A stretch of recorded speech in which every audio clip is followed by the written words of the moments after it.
Have you ever been to Iron World or even heard of it? It's a tourist attraction in northern Minnesota, but even if you've never heard of Iron World, it's still costing you money. Tonight, investigative reporter Bob McNaney reveals just how much.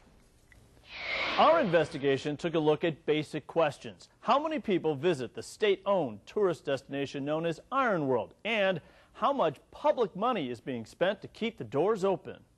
Let Bob Dylan tell you how he feels about the Iron Range. Let the Iron Range tell you how they feel about Bob Dylan. Katie Abbott gave me a personal tour of Iron World's new Bob Dylan exhibit. Dylan starts telling his story, and this is really the boom of the mining industry. In fact, if you head to Chisholm and Iron World, you might get a one-on-one tour as well. You see, visitors aren't exactly knocking down the doors to get into Iron World. Just look at the parking lot.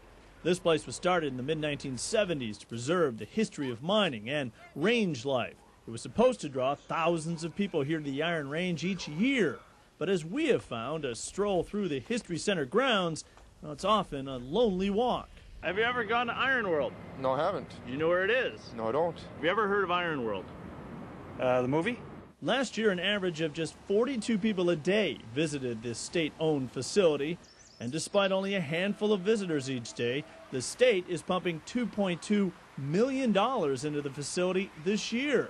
For decades, Iron World has had dwindling attendance figures and losses stacking up far beyond $1.5 million a year.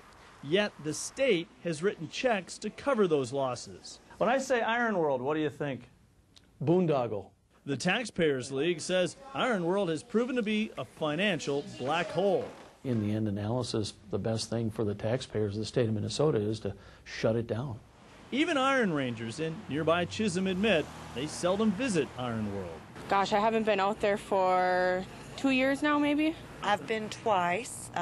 Both times were a little while back. A year ago, the Iron Range Resources Board, a state agency, decided to let a nonprofit run the facility. The state still owns Iron World, still subsidizes it. And get this, the state gave the nonprofit a $10 million endowment. Steve Harshen is Iron World's chief operating officer. How much was raised? How much did you make? How much did you lose in the first year? I'm not sure that that's a good measure. Our investigation did put a measuring stick to Iron World's fundraising efforts. According to state records, Iron World spent $31,396 on fundraising last year and brought in only $17,632 in donations. Harshen says attendance projections have more people visiting Iron World in the years to come, and he says it's a valuable asset to the range.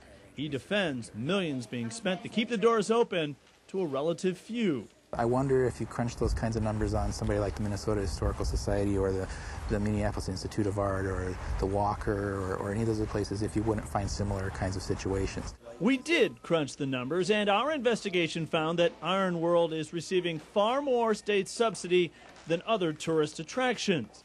The Minnesota Zoo has seen more than 1 million visitors this year. The state kicked $7 million the zoo's way, a subsidy of $7 a visitor. The Walker has received $418,000 from the state. That's a subsidy of just 53 cents a visitor. Again, at Iron World, each visit is subsidized to the tune of $220. There are certain of these facilities that are perpetual losers. They will never, ever make it. Bob McNaney, 5 Eyewitness News.